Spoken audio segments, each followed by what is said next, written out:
congressman seat up in a representative, correct, for the United States? Yes, we do. And I'd just like to say that we have 15 candidates for the Senate and 9 for the U.S. Representative's position. 15, so we do need all of the voters to pay attention to look at who is going to run for this office, because as we know, with the Republicans thinking they're in control, they could possibly be in control. So we need to see who's running, what their platform is, and and vote the right people into the office. Yes. Do you have a list of the 15 candidates for the Senate? Unfortunately, I don't have it with me now. Yeah. For the congressman, we have 15 people running for office. Now, we do have to keep in mind that if Vice President Biden wins the presidential position, that we may lose Cedric Richmond to another position. So he will have to be replaced. So that's something important that everybody needs to keep in mind. Man, we want Biden to win, but we don't want to lose Cedric either. No, we don't. And what everybody should know, we have Kennedy in office, Scalise and Cassidy, who are Republicans. They back Trump every time, no matter what he does. So we really need to pay attention to what's going on, and not only for this election, for anyone that will come up after November 2nd. Because we need to protect ourselves. We need to protect the country for the future, because if you like the way things are now, I really don't understand it. But things have got to improve for us. It definitely has to improve. All we can do from this point is go up. All we can do is go up. That's exactly right. So we need to be educated. And like I said, and just pay attention. And it's a lot of people running for these positions. Names we've never heard of. Some names we maybe have seen. But we just make sure these people have platforms that are for our benefits, and that they have been involved in the community, for one thing. Because we do have a lot of candidates that jump into races and they have no experience. They have no experience working in communities, trying to improve their communities. They just come up out of nowhere and they want to run and be elected to positions that they're not qualified for. And also, you need to, if you see someone that you may like, you need to research them and see what they have done, what kind of record they have. Not just go by the name or, what city they're from. So it's, like I said, it's important for everyone to do some research. And also to do the research and see exactly what the United States Representative does and also what the United States Senate does, because it's two different things. That's exactly right. And like I said, I did kind of make some notes. I just want people to know that the House, the representatives in the House, they include the power to initiate revenue bills, impeach federal officials. So with everything that's been going on, with the impeachment of the president, with all of these hearings, these are issues that they are dealing with. So and I don't know if people have been watching all of the hearings that are going on, but I think it's very interesting because you can see who's behind who. And I hate to say it, but you can look and see the lies that are being told, who's taken up for who, because they have gotten pretty heated. So like I say, these are pretty important positions that need to be looked into. And also with those positions, that's another way that the state of Louisiana receives funds, correct, from the federal government. Yes, that's exactly right. So if you have strong leaders, we can receive the funding. And I'm glad you brought that up, because we do have the census that is very important right now that people need to look into, and they need to complete it. It's very short, it's not invasive, and if you complete it and it shows that we have more people living in the area than they think, we can get more funding. And also, our representatives need to pay attention to the fact that we are in Louisiana and we are so close to the Gulf. So we have a lot of environmental issues that affect us. So we need funding to protect us, from the waters that's coming in, from all of the flooding that we receive. So, and besides that, they need to work with their counterparts to have them on their side to give us more funding for those types of disasters. I hate to say that may happen. And you speak of funding, I remember it was maybe 3 years ago, Cedric Richmond, actually, him and Steve Scalise worked together because there was something going on with the flood insurance. They were trying to hijack the price on the flood insurance, basically price us out. Right. And I knew Cedric was going to do his thing, but I had to give it to Mr. Scalise. He stepped up to the plate with Cedric, and they got the issue resolved because now, I only paid $400. So mine dropped $1,000. So yeah, I'm very happy for that. And that's what I'm saying. If they're in Congress, even though they're on different sides, they're Republicans, they're Democrats, they need to work together for the benefit of their constituents. And that is very important. And hopefully that will stay. So that's a good point. So whoever may replace Cedric, if he leaves a position, that is going to be very important for that particular person who's ever going to fill that position, to keep that in mind, and that question needs to be asked. And along with the United States Senate Representative, you are a member of Voters East of the Industrial Canal, correct? Yes, I am. I'm a member of that organization, and we are all about informing the community about the candidates and their platforms, yes. And that's New Orleans East and also across the canal, Yes, Lower it is. Nine, correct? Yes, it is. So, and even though we are voters east of the Industrial Canal, we just want to inform all of actually Orleans Parish. So it's not just isolated to us and the positions in District E, I'll say, or District D. It's when we have what we're doing now with the forums, they affect everyone in Orleans Parish. So we're not just an isolated group for this particular area. And also you sit on the board of Lakeshore, the whole Lake Pontchartrain. What's the board called? Actually, it's called Lakefront Management Authority. Yes, I'm a board commissioner on that board, yes. And from my studies, I heard that you were responsible for getting Lakeshore Drive back open, coming from the east. Yes, actually, personally, I've always loved driving along Lakeshore Drive. And so anyway, back, I'll say 2014, I noticed, or it just occurred to me, why do we, the people that live in New Orleans East, cannot drive along Lakeshore Drive from the Seabrook Bridge on the weekend, starting actually Saturday evenings, about 5-6 o'clock. So we have to take a detour to get all the way over to the west end where the restaurants are. So I found out who oversaw that particular area and went to the meeting, sat there for about 2 hours and brought the subject up. And I was told that it was actually closed because the Levee Board Police decided 30 years prior that they wanted to close it because the people on the other end were causing too many issues.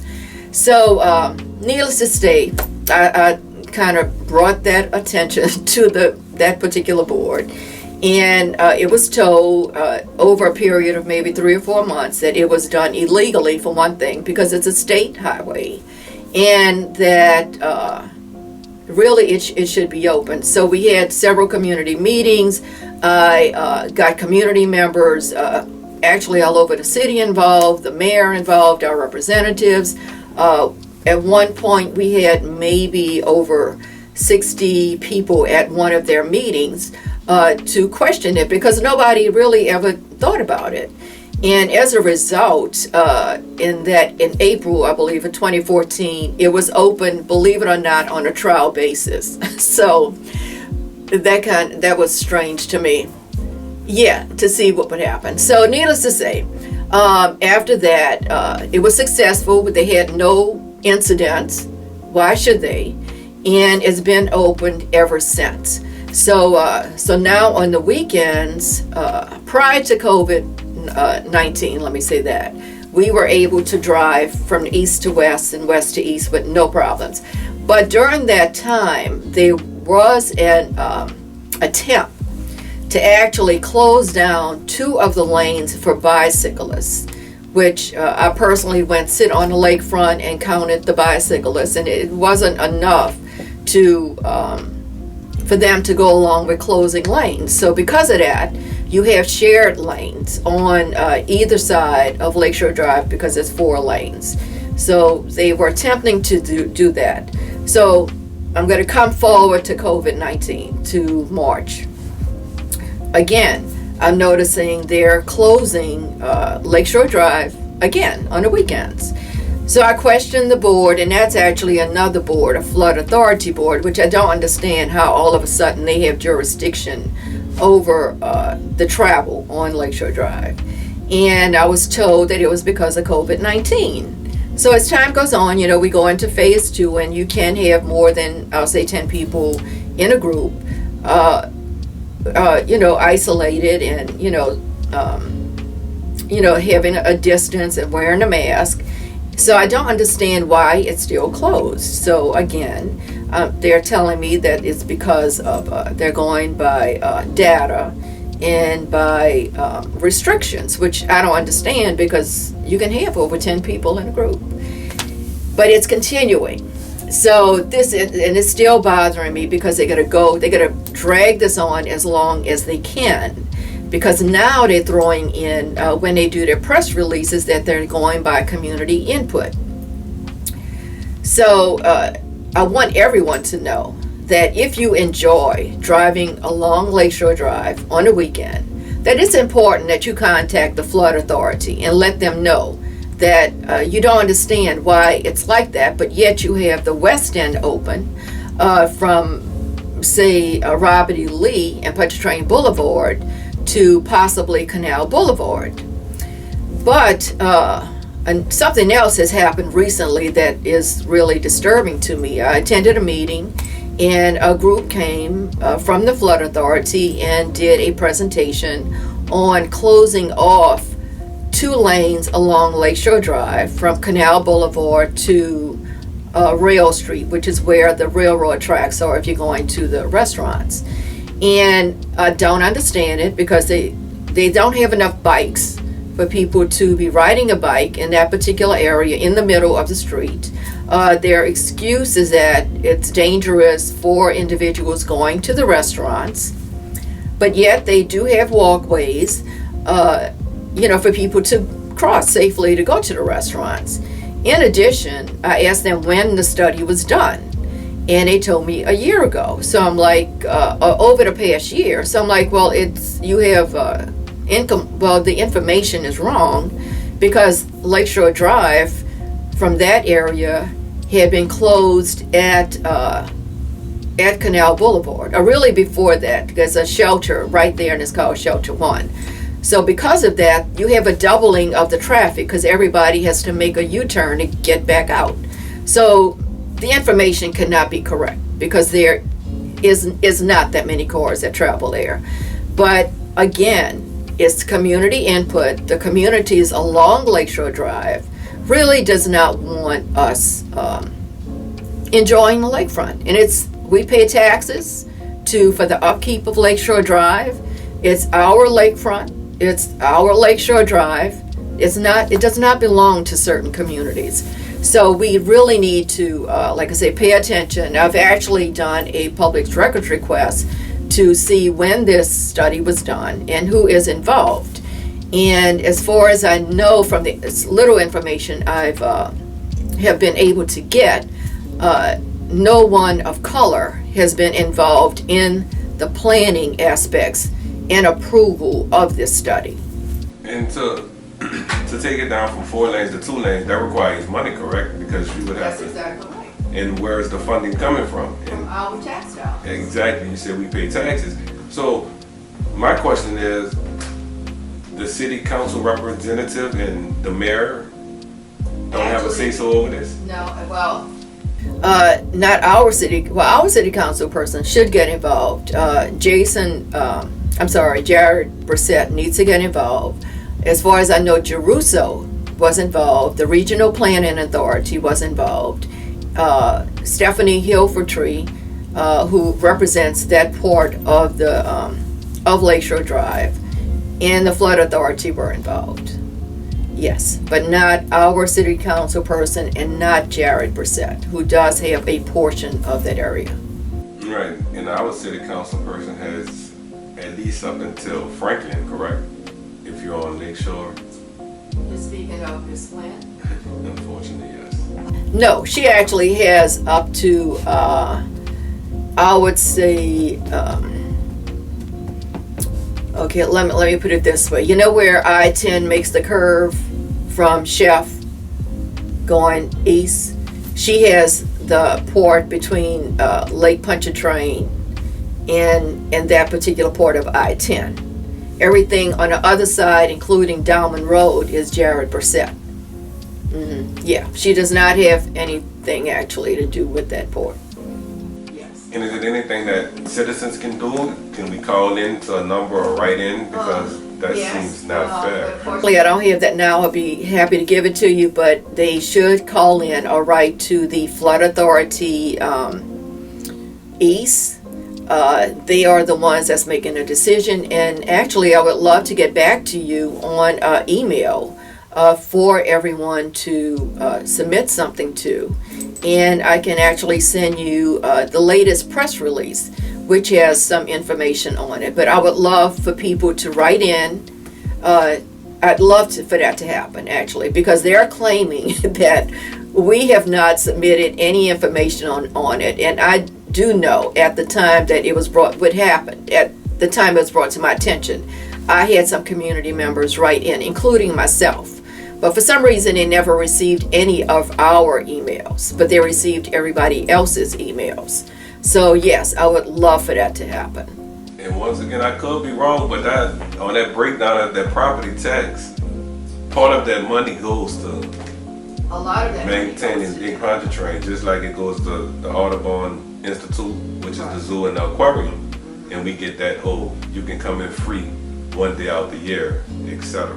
Right, and that's a whole nother topic, but that's unfortunate too, because if we go to other cities, other states, they do actually give discounts to the people that live in that state, and we get no discount living here in the state of Louisiana.